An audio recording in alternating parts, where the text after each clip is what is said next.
Welcome everyone to our Day 80 program. My name is Linda Taylor and I'm coming to you from Northern New Jersey. Looking forward to tonight's program, which I think will be very interesting, something new for many of us.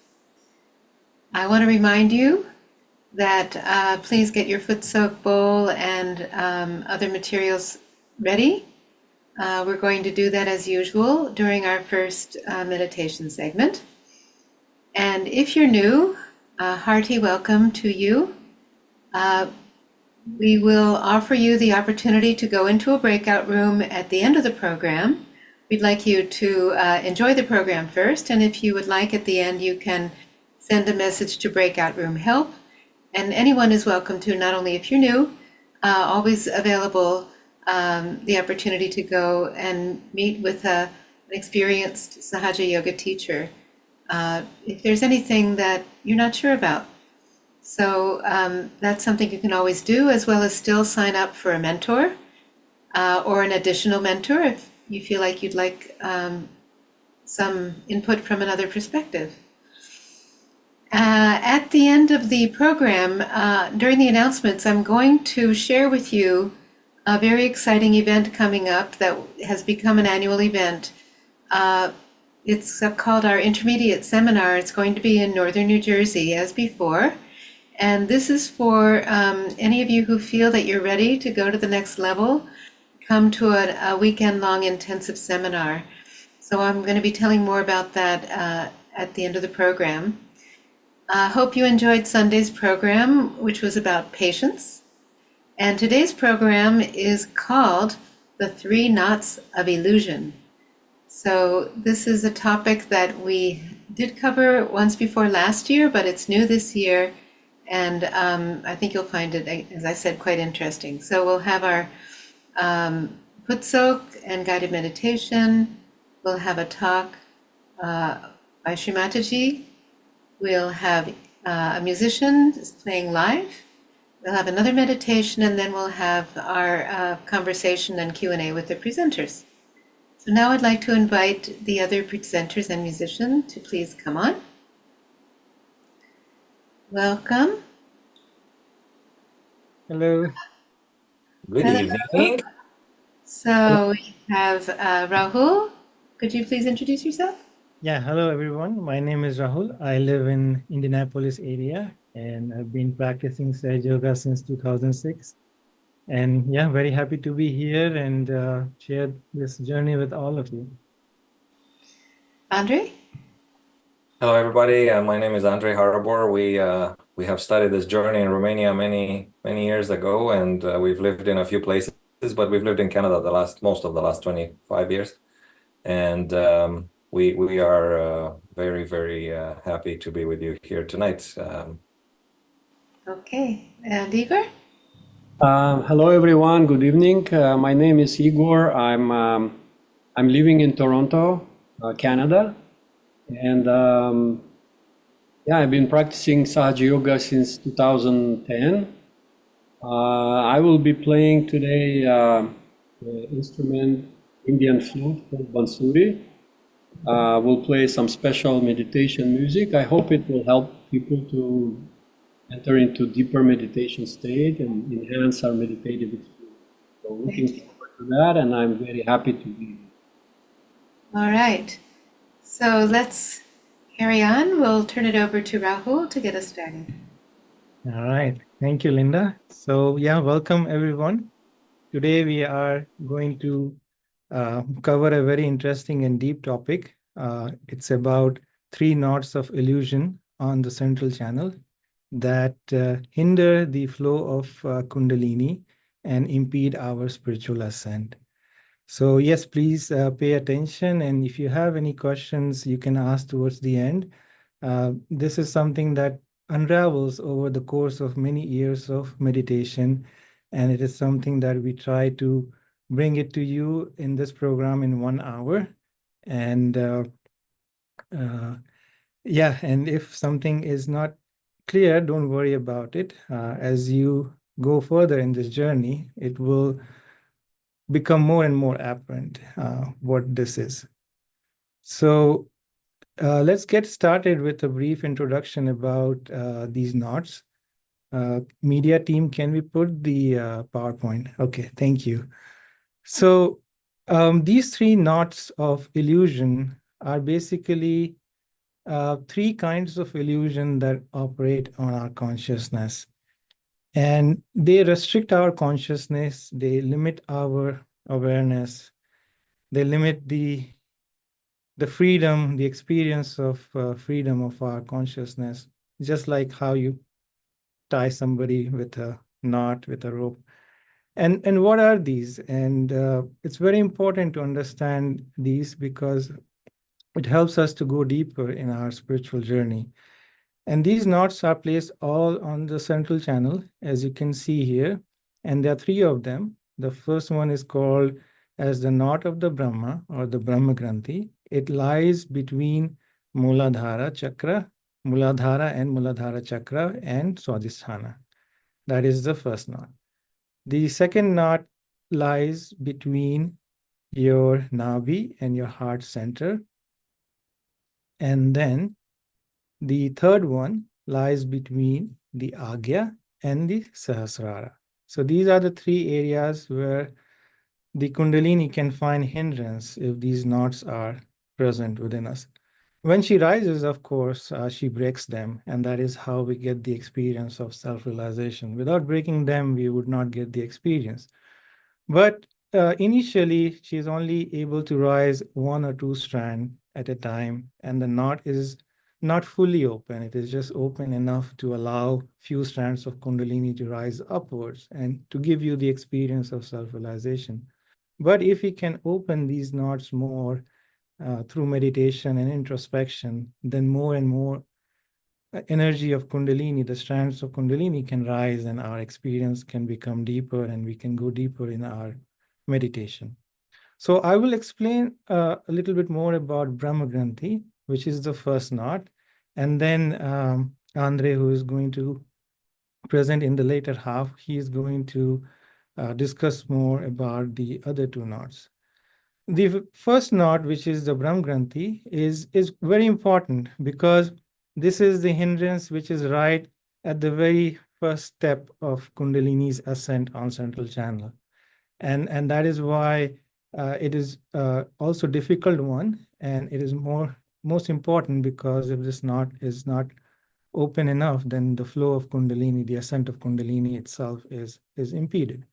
Now, what causes this knot within us is that before realization, we think that matter is the source of fulfillment, and we go about desiring matter, we seek matter for comfort, for pleasure, and we hanker after matter for fulfillment and meaning in life.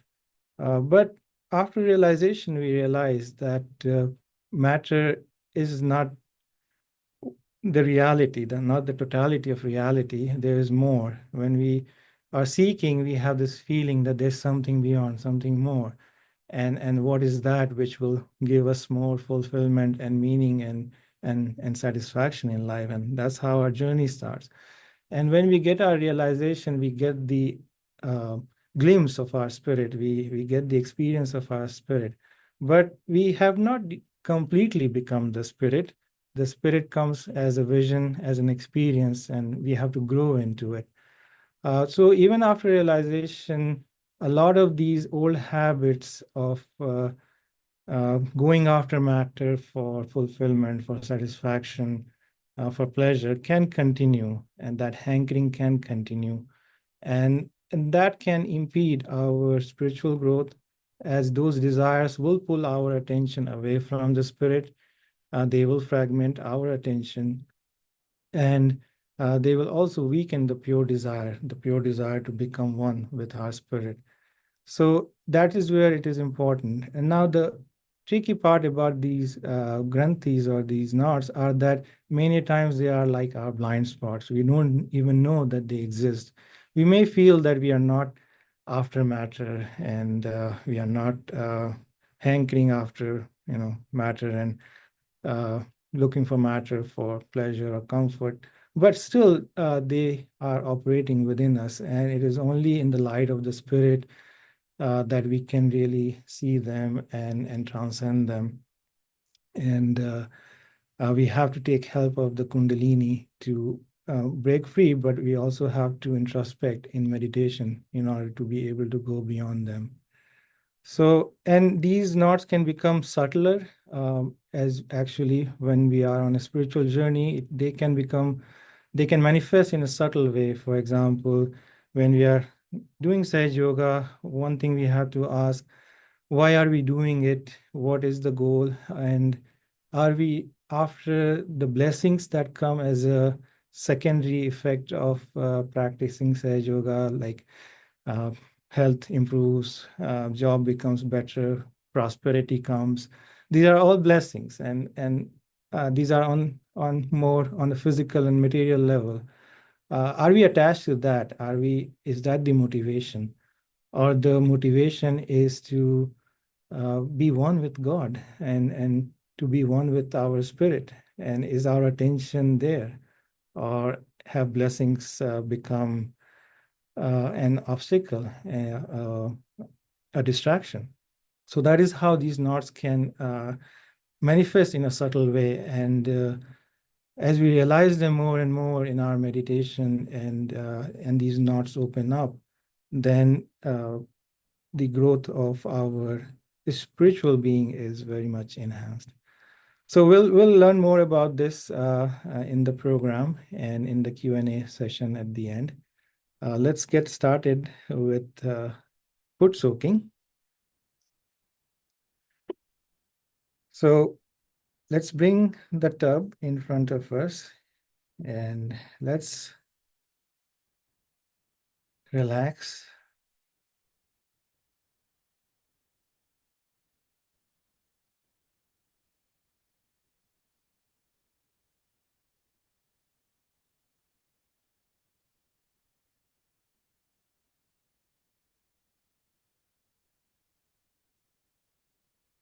Let's take a few deep breaths.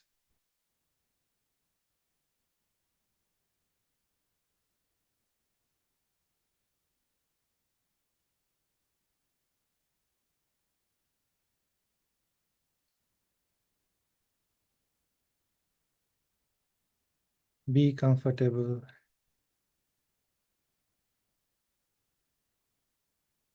Relax your body. Sit upright, but without any tension.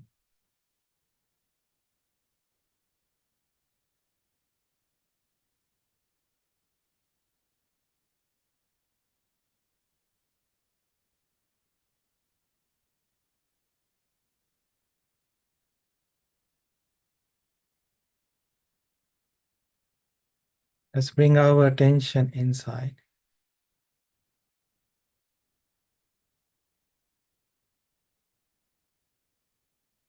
Let's strengthen our desire to go within ourselves, to be one with our spirit.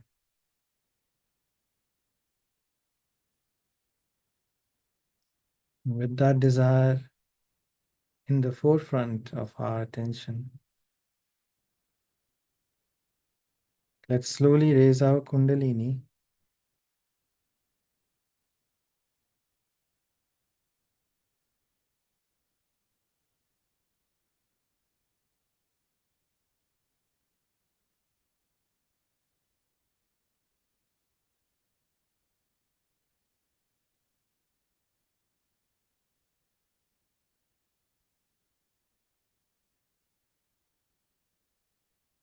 and then put ourselves in Bandhan.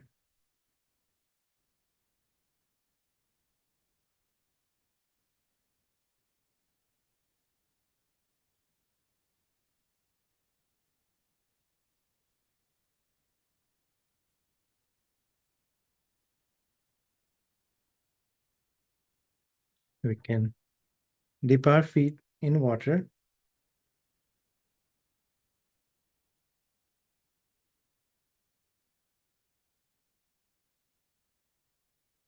Let's put both our palms towards the earth. We can close our eyes.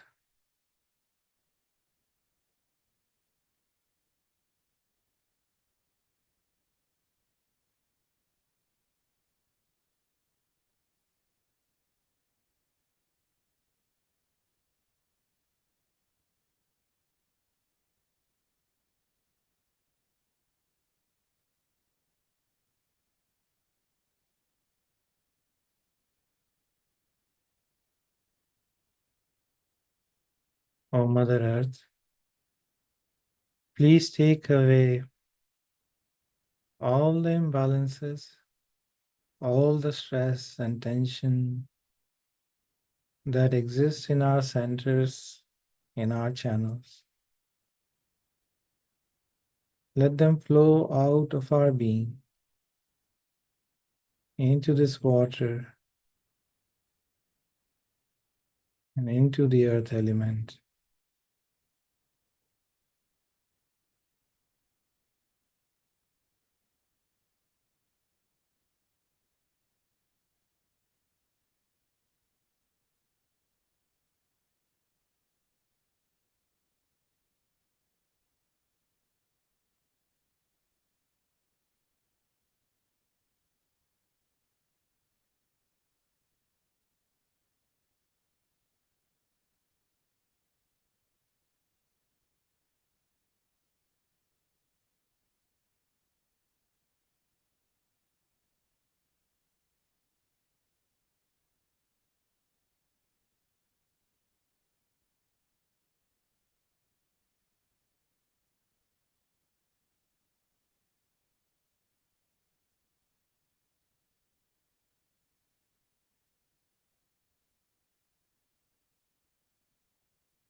Simply surrender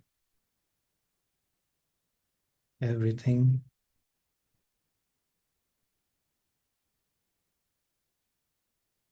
all the troubles and imbalances.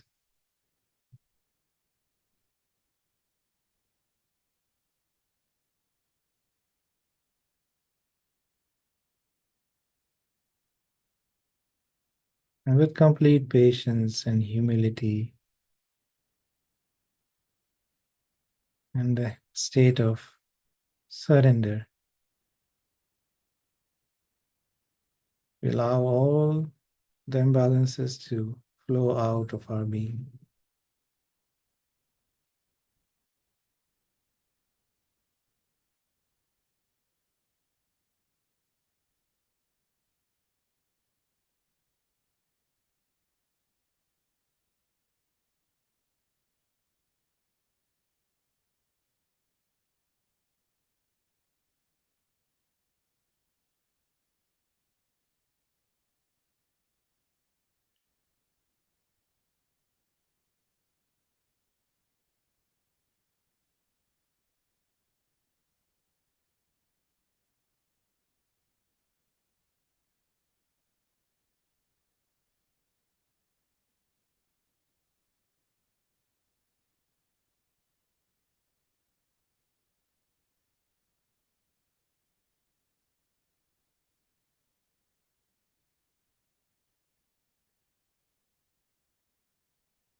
Now we bring both the palms back to our lap. Let's take our right palm and place it on our heart.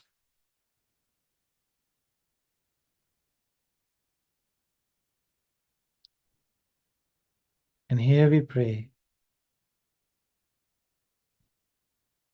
Let my spirit come in my attention.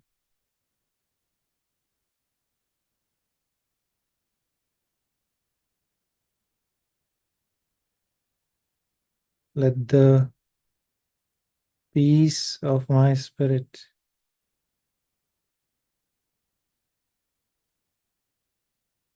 permeate in every cell of my being.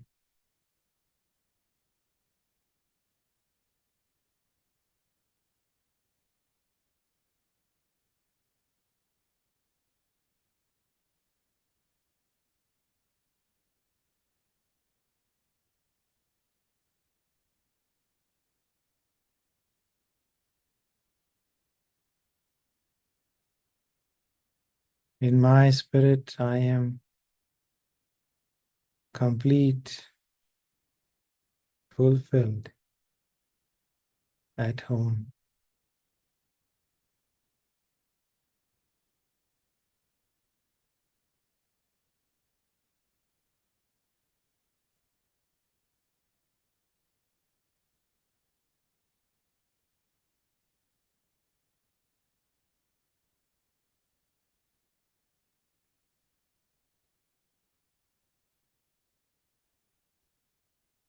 After seeking of ages,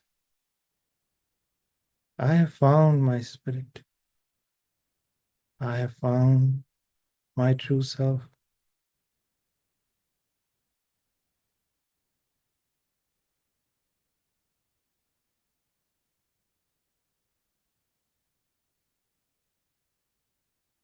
Let all misidentifications drop out.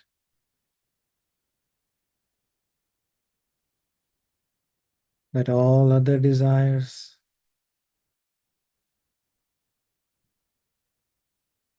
dissolve.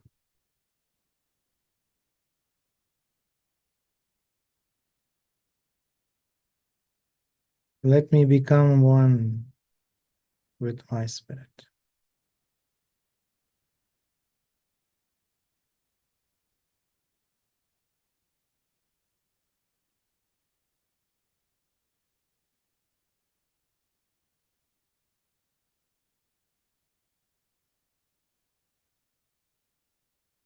Now we can take our right palm and we place it on top of our head.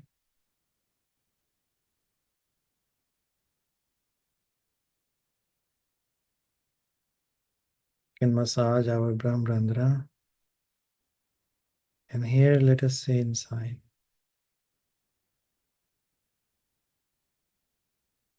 Let my spirit come in my awareness. Let the light of my spirit come in my awareness. Let it destroy all illusions, all limitations of my mind. Let this light set me free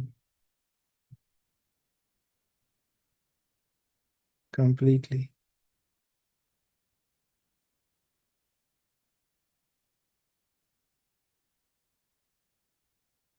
Let's raise our right palm above our head. Let's feel the flow of Kundalini.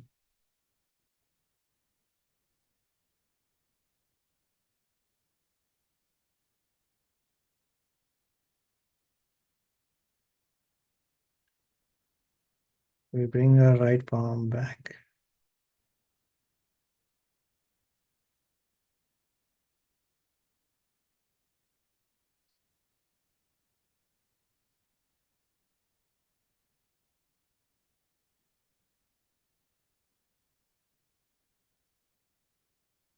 Let the silence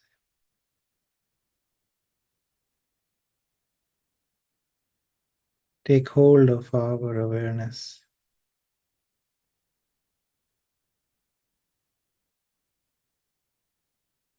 Let us surrender to this silence.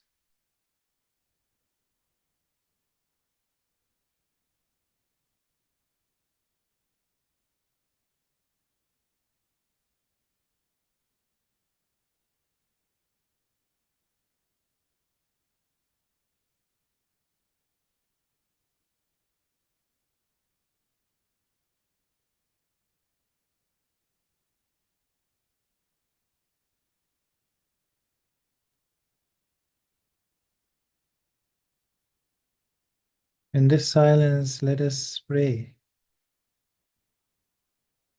O Mother Kundalini,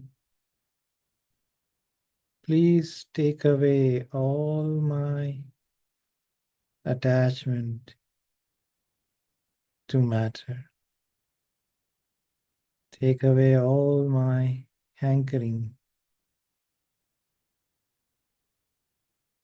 to matter. Break the illusion that still operates within me,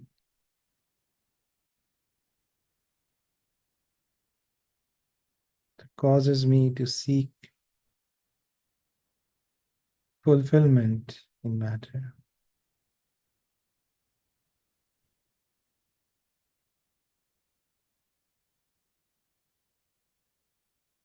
Please make me aware of all such limitations, illusions working within me.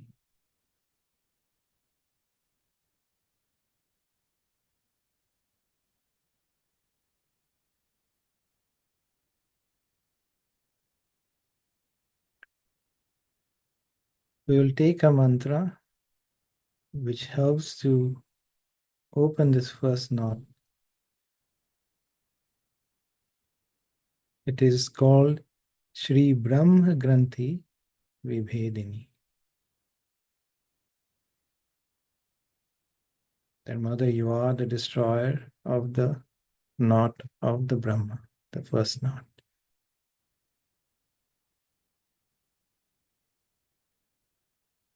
Om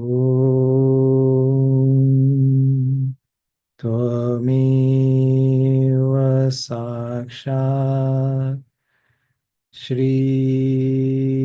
Brahma Granthi Vibhedini Sakshat Shri Adi Shakti Mataji Shri Nirmala Devi Namo Namaha.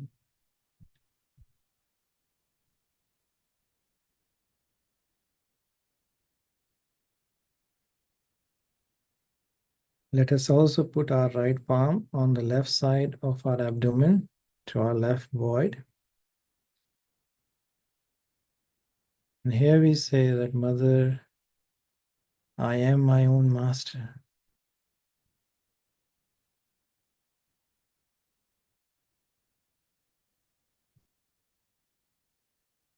And no illusions, habits, and conditionings can overpower me. I am my own master.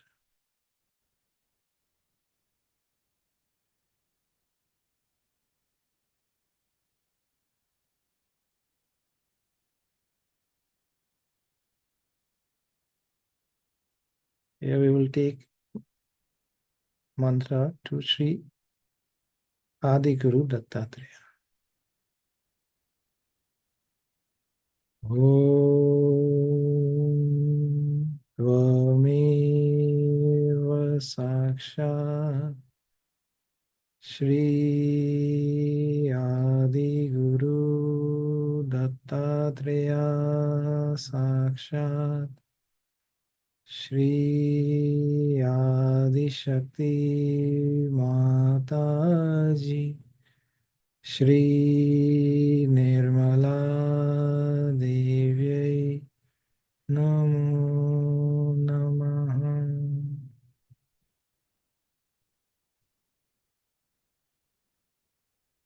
using our right palm, let's raise our Kundalini along the central channel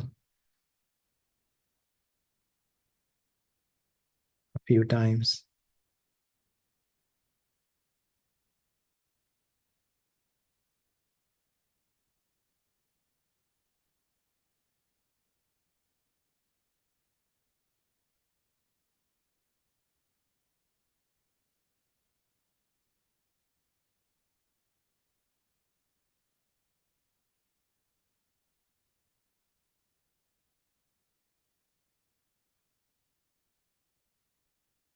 So now we will conclude our foot soak. We can wash our feet with fresh water and put the tub aside.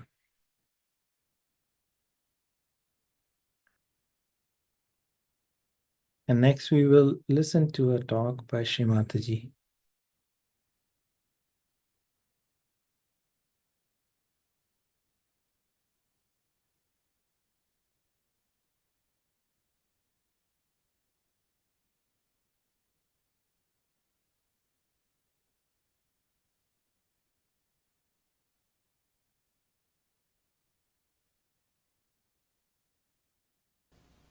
But this mind of yours, which you are so proud of, is created by you only.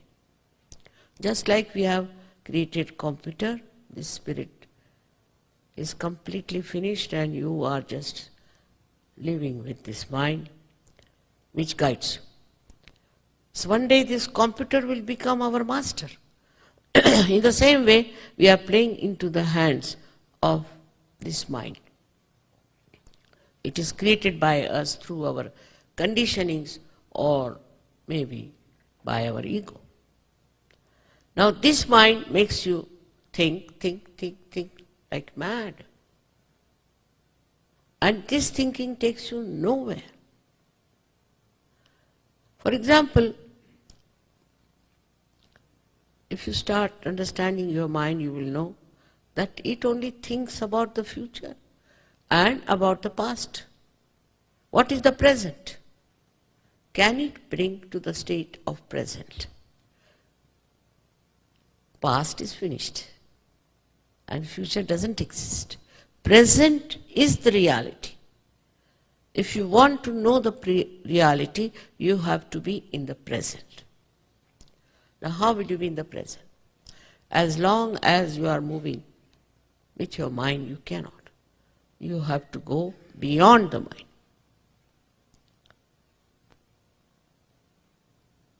So there's a state which we call as thoughtless awareness. Jung has described it. Surprising. Thoughtless awareness. That means you go beyond your mind, there are no thoughts and you are absolutely aware. And the whole personality, you see, becomes a personality of emission of light, emission of joy, emission of wisdom. Because beyond that, all this lies. You have not touched that point. That's why you are worried, you are upset, you are sick. But once you cross over your mind, then you are in connection with this all-pervading power. People talk of peace and award of peace and this and that. But I've met them many.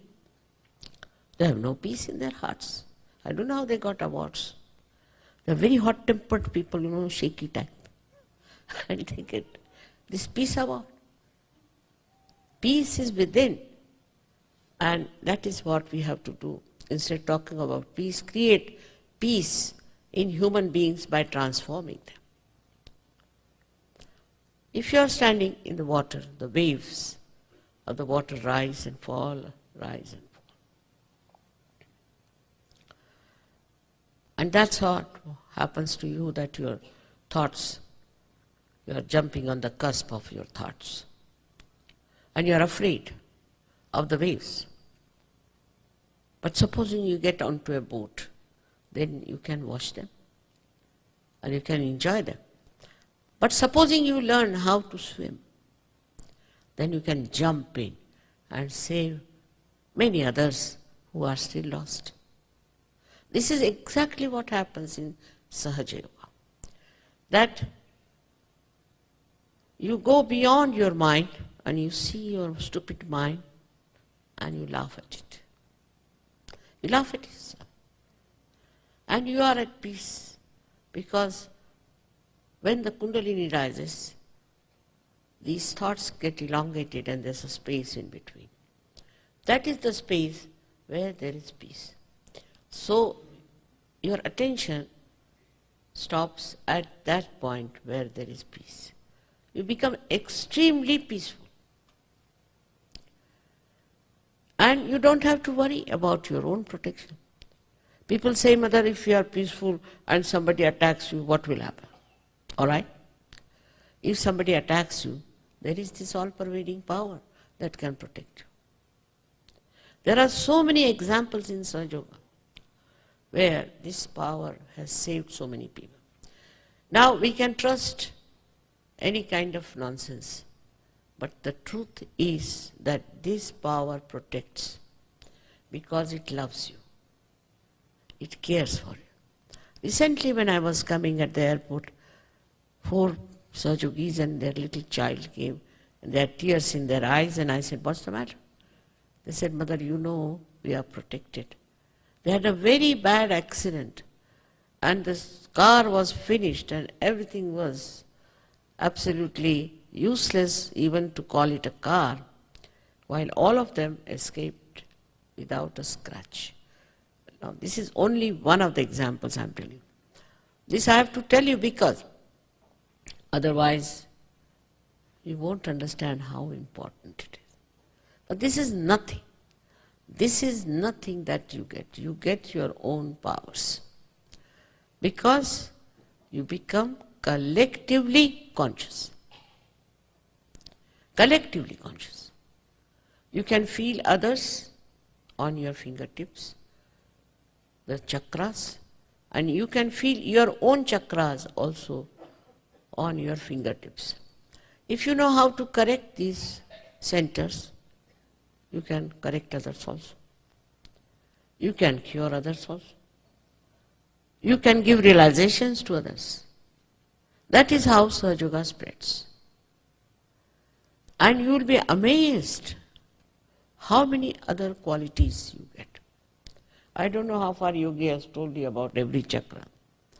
But every chakra, the center, when enlightened, gives you special, very special qualities. For example, we have, say, somebody who could not even write an essay. He has started writing books. Another one who was a chartered accountant who never knew what his language is, he started writing poetry. All kinds of creativity comes to you. Secondly, you become religious. You become. It's not question of just saying I am Christian, I am Hindu, I am Muslim. No, you become. Means in you, religion innately acts. I never told anybody don't murder, don't kill, all these don'ts of the 10 commandments that are given. But it automatically has happened. People just don't like to do, they don't want to do anything that is not religious. Religious doesn't mean that you dress up well, go to church, come back home, sing few hymns. But the religion is within yourself, and the religion of divine love, which is pure, which is absolutely pure.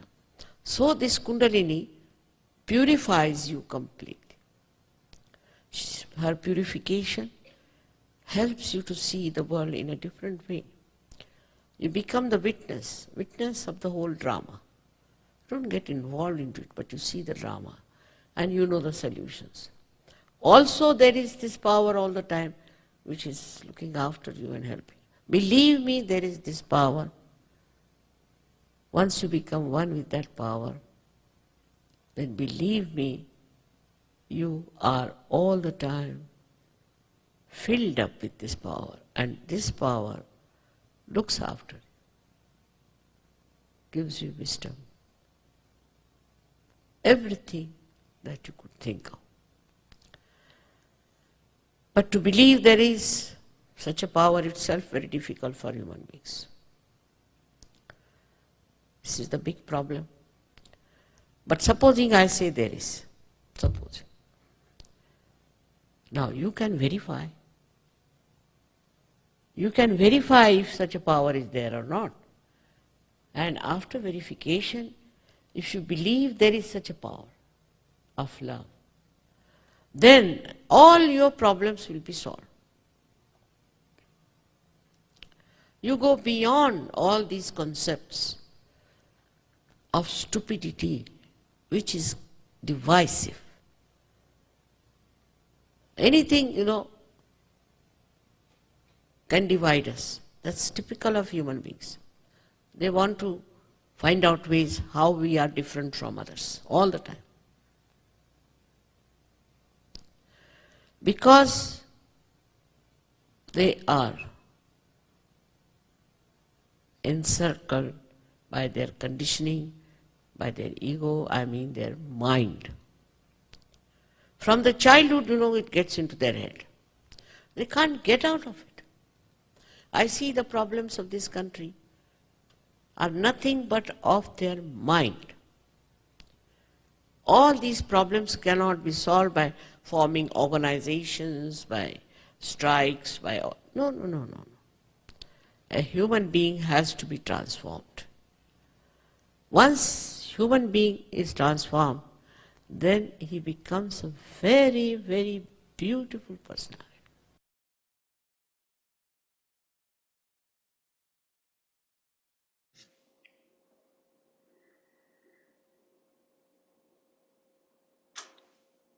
So let's continue with the silent meditation for a few moments, trying to absorb the talk of Shri Mataji and to realize that we are the spirits, to touch into this condition, into this state.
Let's keep that tone, that closing tone of the flute inside ourselves.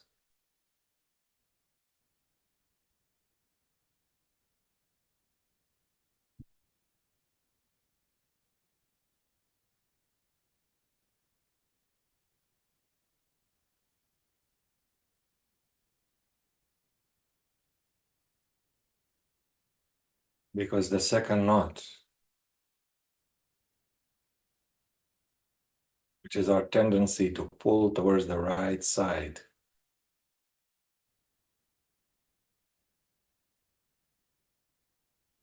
towards being more dominant, more aggressive, not seeing ourselves the way we are, not being balanced with action, having selfish motives, and all those things. The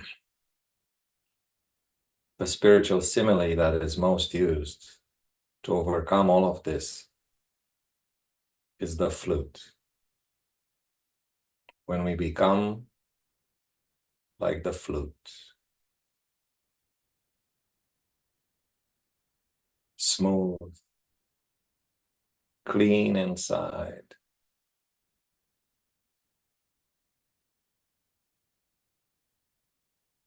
with that pure relaxation of the instruments, not the responsibility of the doer.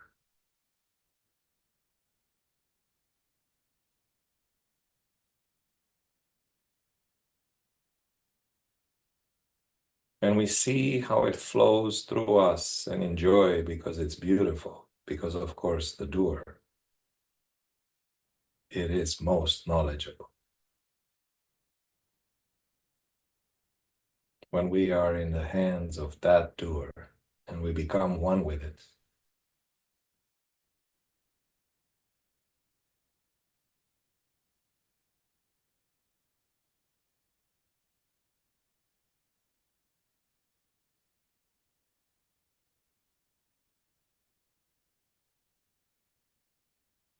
let's put our left hand up. Let the heat from the right side evaporate. That steam that we've accumulated.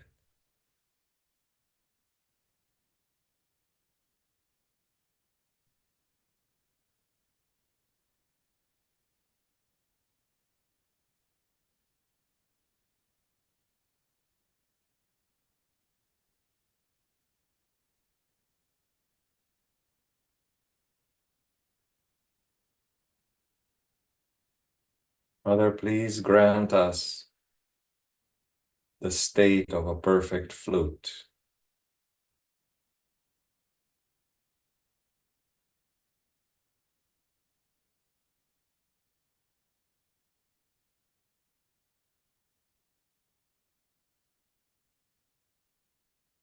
Please raise us above the illusion of the doer and all its consequences.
And this knot is called also with a little longer name, which is Surya Vishnu Granthi. And Surya means the sun.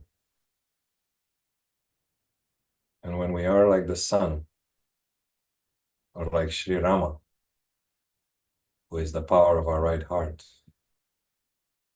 and he was born in the dynasty of the sun, we are beyond the attachment through this knot.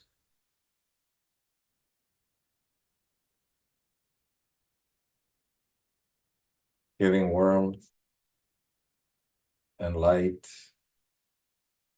with no obligation, to everyone the same, with no motive, just because we exist in that state.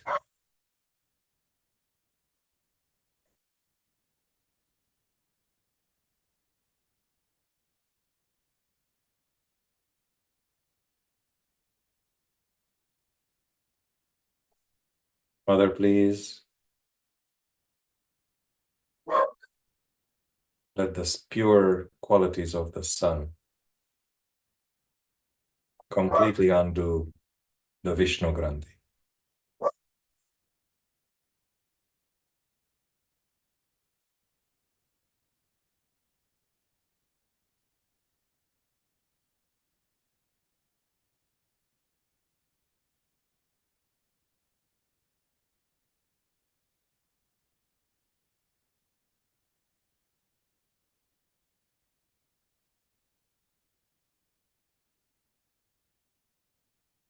Let the pure benevolence of Sri Rama always flow through our hearts and in our attention.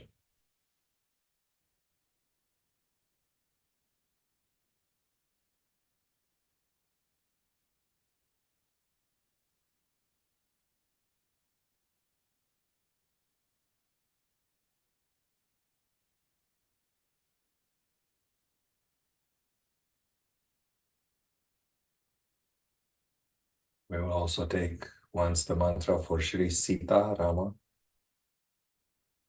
Om Tvameva Sakshat Shri Sita Rama Sakshat Shri Adi Shakti Mataji Shri Nirmala Devi Namo Namah.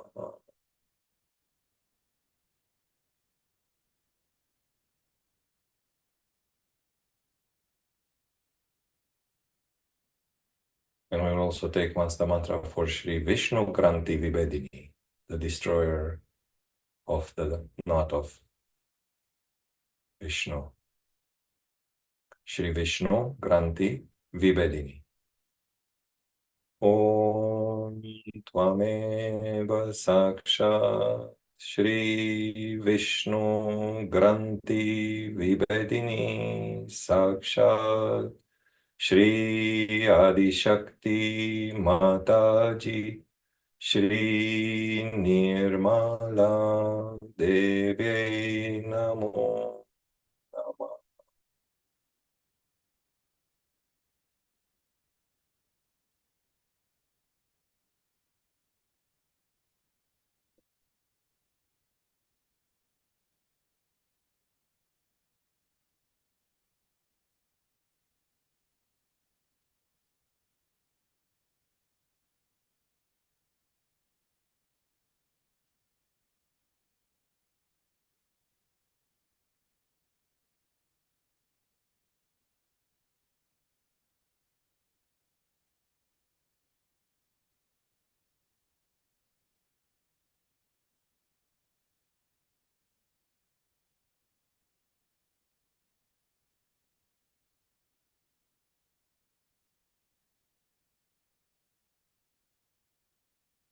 And put the left hand down.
Let's feel our togetherness in this state of spirit.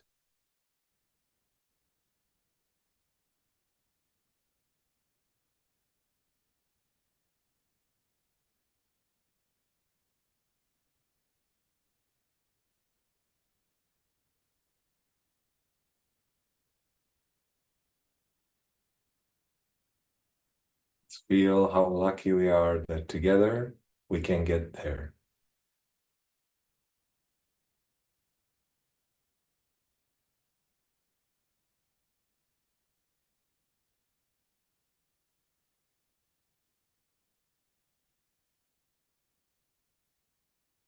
Let that gratitude for the divine power and for each other settle in our heart.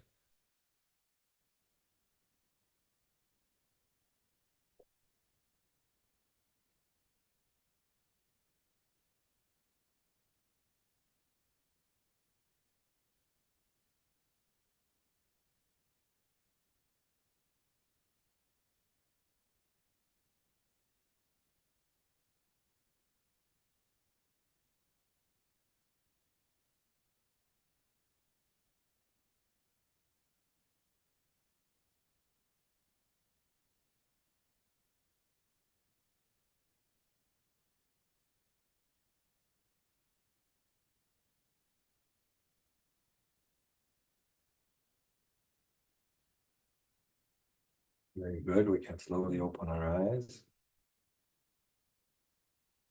and very purposefully and with attention raise our Kundalini and do the bandha.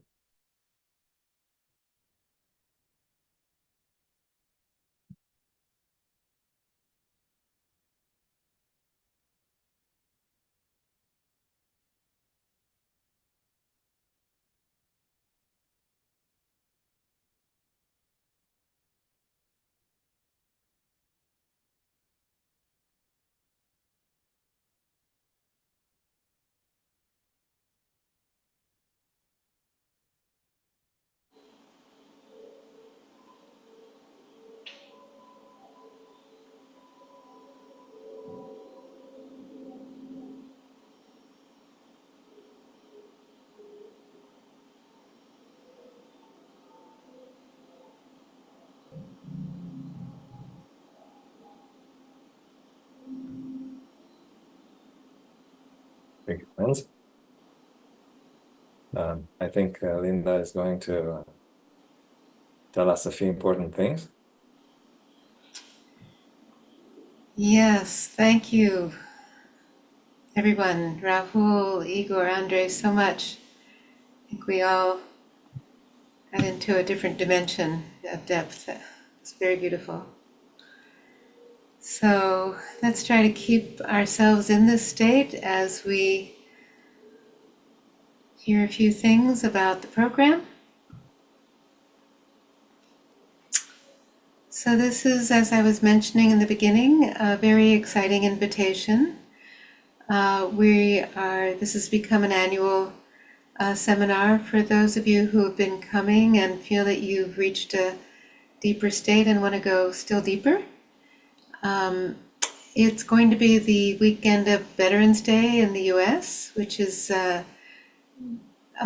Saturday and Sunday of that weekend is November 9th and 10th. So it takes place over the weekend. There's staying over, so it's an intensive experience. It will be held in Ridgefield Park, which is a suburb of New York City. And Newark is closest. If you're going to fly, you can drive, of course. We're going to go deeper in many ways. We're going to do some treatments that we haven't been able to do because they'll be in person. We can do some things we can't do online, really. And some workshops and basically really bonding as a collective, which is a very beautiful experience. The fee is quite reasonable. It includes all food, and we can help you also with accommodations if you need that. And we have a seminar website, but it's not quite ready, but hope to have it ready in the next couple of days. So on that website, there will be a lot of information, questions that you may have. So as soon as it's available, we'll post it in the WhatsApp groups. We'll post it definitely, or I hope so, on Thursday at our next program too. So please see if you can make it. Last year we had people come from all over the country. This is the house in Ridgefield Park that Shri Mataji designed and built with the help of Sahaja Yogis from all over the world. And we will spend part of the seminar inside this house, experiencing the amazing vibrations in this house and meditating there. So hope you can make it. All right. Next slide is that we are in session until a week, this Thursday, and then a week later. So it's we are coming to the end of this session 4B. The collective foot soak and meditations will carry on through the end of the year. So you will still have that once we finish. That'll be Monday, Wednesday, Friday here at 8:45. On Thursday, we're going to have a beautiful topic, allowing divine love to solve our problems. So hope you can join in for that. As always, you can request a mentor. You can join the WhatsApp group. This QR code will take you to the website where all the recordings and handouts are. So, and if you'd like to go in a breakout room, we have some Sahaja Yogis waiting to meet you. So please request that from breakout room help in the Zoom.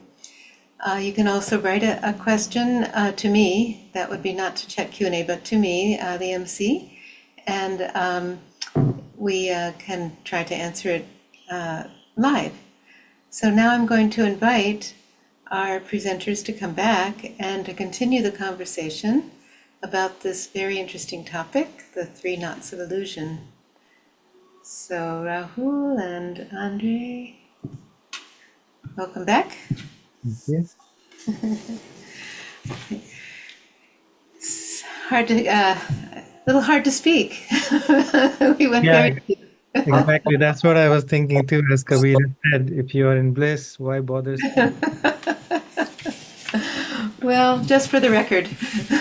Well, The story of this, what I found very interesting is out of the 5 probably most subtle, most abstract, if you wish, in a spiritual sense that Shri Mataji gave to Western audiences, out of those top 5, 3 were given in a couple of weeks interval in the latter part of 1978.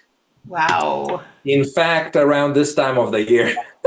No kidding. I think Yes. there were all the 3 of them in October. And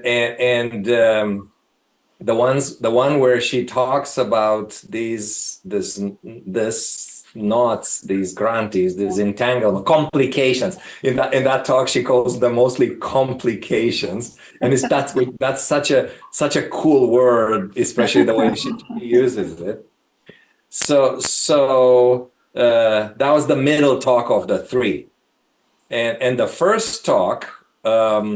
It was about the principle of Brahma. So we take the Brahma as being the all-pervading energy, the subtle form, and she talks about the principle of that. So that was the first one. And then she talks about the granthis, the knots, the complications. And then the third talk, she talks about the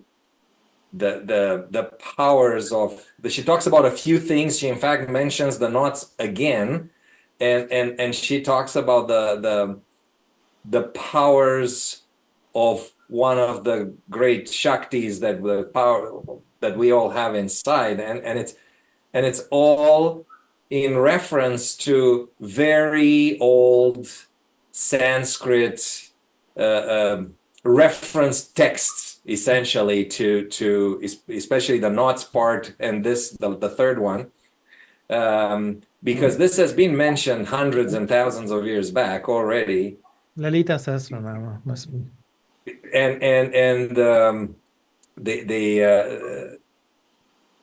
you can find on the internet people saying, well, you got to get through, so how'd you guys do it? You can, if you search, actually, you find a couple of places where folks who are really trying to get somewhere, right, discuss this.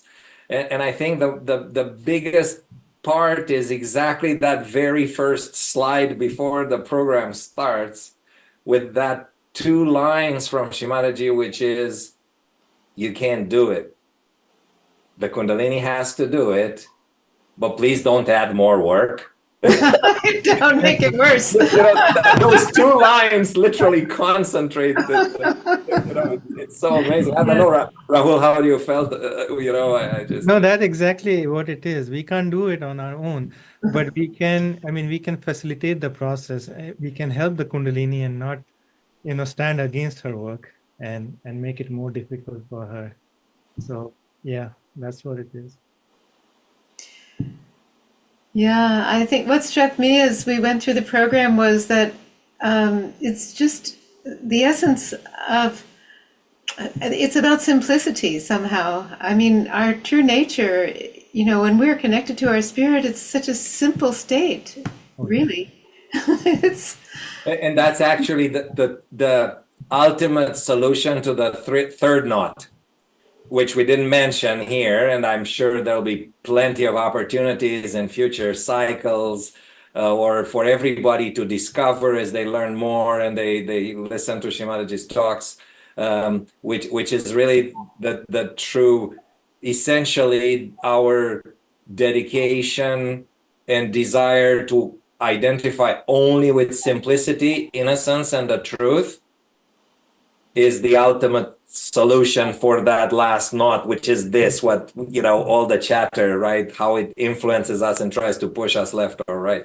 Yeah, there's a beautiful quote in Upanishads which says that the seeker is, the sages are saying that, God, you are like a magician, and I don't want your magic.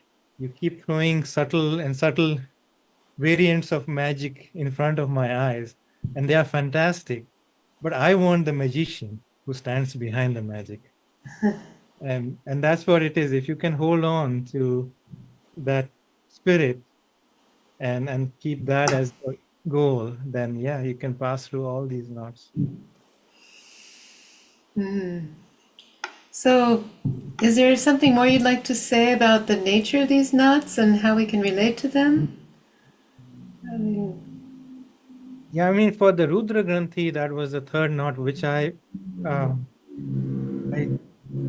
struggled a little bit when I came here, because as a seeker, when we come on a spiritual path, we sometimes don't have the discrimination, or we don't know what really we are seeking. And people, when they are on a spiritual path, they sometimes seek, oh, it would be nice if I could know about the past, or if I could know about the future. And then there are many, supernatural powers one can attain, and psychic powers one can attain, and which are very tempting. But again, that's another subtler layer of reality where your ego can get misidentified with. So in a material world, the ego is after power, material power. But in a spiritual world, it can be after spiritual power. But the truth is that you want to go beyond the ego and realize your true essence, true self. Only then you are really free. Only then you are fully liberated. Otherwise, you have just given up a grosser attachment to subtler one. And that's what I realized, that the seeking has to be very true and honest, shouldn't be artificial. And we should have the discrimination to realize that what we are really seeking. And what we are really seeking is that ground, is the bedrock of reality, which is unchanging and which will set us free and which is eternal. And that is our spirit, that is our true self. And everything else is not really what we are after. And once that illusion, goes away, we realize that as long as I am outside the ocean, I see the ocean, but when I am in the ocean, I feel the ocean. So there's no longer I'm after some kind of vision or sound or some fantastic experience, but I am about feeling that ocean, which is what you feel is you feel limitless, you feel love, you feel this awesome power of love, which drenches you. If you feel one, you feel complete, you feel joy and peace, and that's what we are after. That's the real blessing, is to seek that, and that's what will open up the Rudra Granthi. I mean, it's that immersion in a way that, I think the Kundalini being a mothering force also gives us the comfort of that, as well. Not, our spirit and also the Kundalini, which gives us so much comfort. And if we can take our comfort in that, that's where we can get to that simplicity, I think. Yeah, it just needs a little bit of patience. Initially, you may feel, oh, what is great about that, or it's that's it, or I mean, it's boring. But no, stay in that silence. Let that silence deepen. Then you are in for a treat. So we actually have a question from a participant right now, and that is, very good question. How do we know there is a knot within? Andrei, you want to?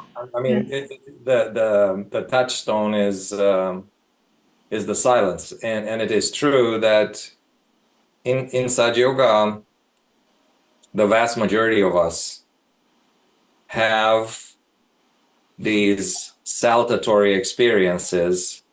So on a certain background, we have an experience that's obviously better, bigger, deeper, and then that sustains for a while, and then it kind of slips back a little bit. So the goal, for maybe not for everybody, but for lots and lots of people, this is kind of where introspection is about. You can't really have introspection without a target. We have to have a little bit of a target so we can measure and try to find a way back to the target. And we're having a little bit of mental understanding of these things in a terribly mental world is to aid in that process of finding the way back to that experience and beyond. So when that experience, which was clearly better, bigger, deeper, becomes almost the new norm, we will have another one, which is past that. And that becomes the new target. And this is a process that's almost universal. You will also find that, and you're not the two of you, you know this, I'm talking to, the new people here. Everybody will also find that those experiences very often, though by no means exclusively, happen in a collective space. It is sometimes we can truly be that drop in the ocean and feel half the ocean by ourselves. It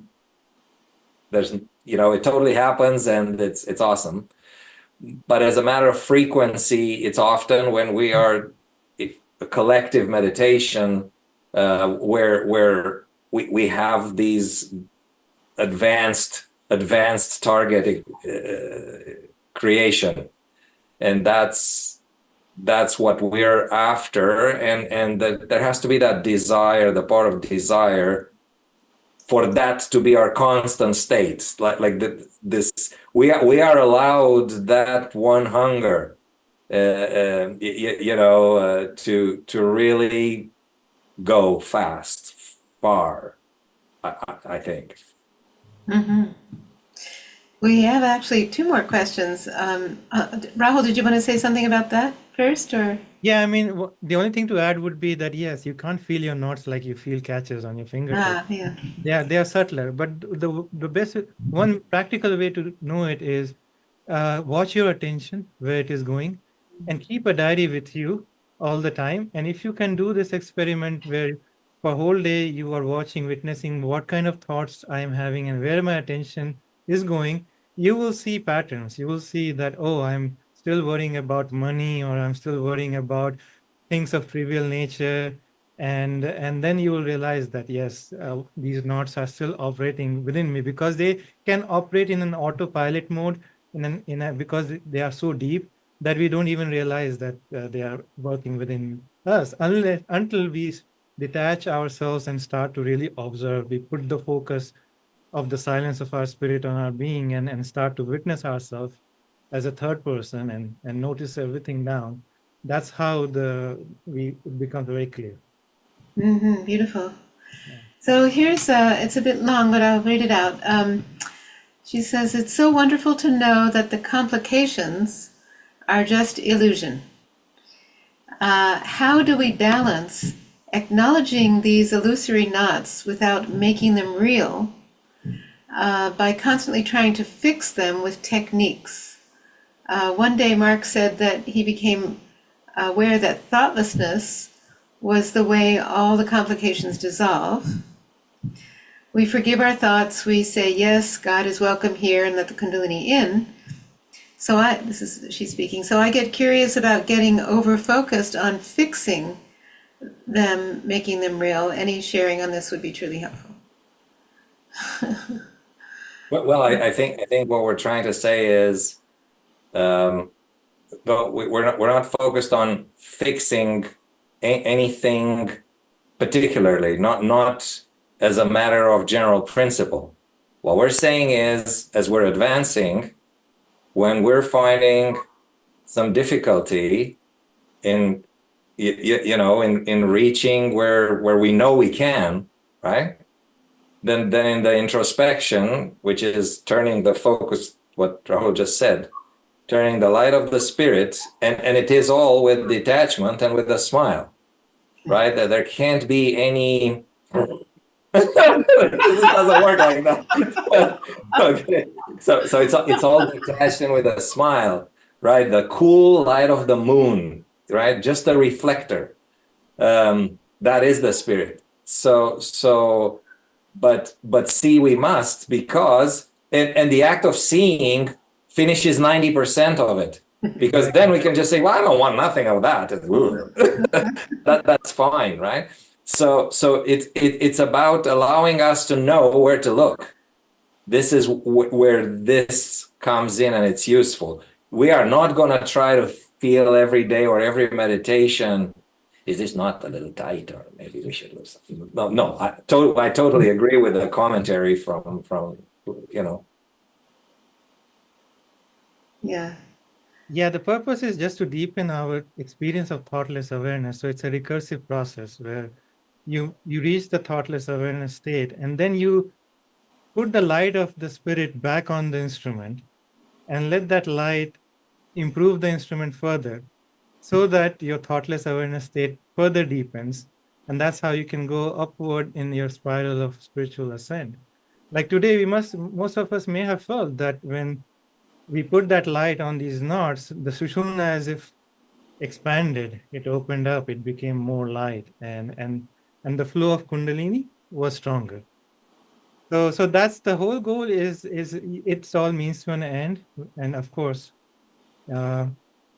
establishing that peace of our spirit and thoughtless awareness, and staying there and deepening it is the ultimate goal. One thing that occurred to me during the program is that in terms of the introspection, I feel like sometimes we have our standard reactions to things, or the way we always do things. And it occurred to me that it would be a good exercise to very deliberately not do what I normally do and see what that feels like, because a lot of those patterns are probably the ones that create knots, some of them, if they're not helpful. Yeah, I mean, one thing that happens very frequently and used to happen initially in Sahaja Yoga is that you are meditating and you feeling certain catches. You take some mantra, you do some techniques. Some of them clear out, but some of them don't. But instead of staying in meditation, we may keep on continuing working on those centers, and then we put a lot of effort, and then it becomes counterproductive. We don't reach the state of meditation. We feel frustrated and tired. So the whole idea is that the effort is only to become effortless, just to facilitate the working of Kundalini. If you just have to help Kundalini so that she can come up to your Brahmarandra, open it, and establish the state of silence. Once that has happened, then you surrender to it. You let that expand. And what I have found is that in that deeper state of connection, in that thoughtless awareness, those lingering catches which you were struggling to clear out, they automatically go away, wash away. So that's where we have to know that we have to surrender and not to get attached to the effort also. So it's a very balanced, I have experienced a balance between effort and surrender is what is needed. Yeah. What's tricky is, as you said earlier, Rahul, it's our blind spots often, Yeah. right? So that's where the witnessing comes in, and that exercise you said, go around, be with yourself for a day and jot down your, let's say, uncomfortable moments or whatever they may be, right? And once we get to thoughtless awareness, if we ask a question, the inspirations that come within us, they no longer come from our ego or superego. They come directly from the divine. And that's something Shri Mataji also mentioned. So that's the difference here, that do not introspect before you have reached thoughtless awareness. First reach thoughtless awareness, and then introspection happens very effortlessly, naturally. Yeah. You actually get the message, it comes in. Yeah, it comes in as if it just downloads in your sahasrara. Shri Mataji gave that a word. It's called paravani. That how it comes in your sahasrara, and then you're like, oh, all of a sudden, it's like an epiphany. You know. Yeah. Yes. So there is another question. I'm just wondering, how do we distinguish between pure desire and false desire? Or are we supposed to be desireless with no goals? And first, we need to have desire. As Andrei said, that one desire is needed, which is the hunger for the spirit. So every desire you could see, is it helping me in my spiritual ascent? Is it taking me closer to my spirit? Or is it becoming a barrier towards my spiritual ascent? And that's how you can discriminate between what are the desires which are acting against your spiritual ascent. And yeah, pure desire is definitely needed to reach that state of spirit. So the desire is to become desireless. The effort is to become effortless. Yeah. Beautiful. Andrei, anything on that, or anything else you want to add? Well, I think one would acknowledge that these are very relevant, very relevant questions. They're in fact very high quality questions, and they're questions that we still ask ourselves after many years, every now and then. Yeah. And I totally commend the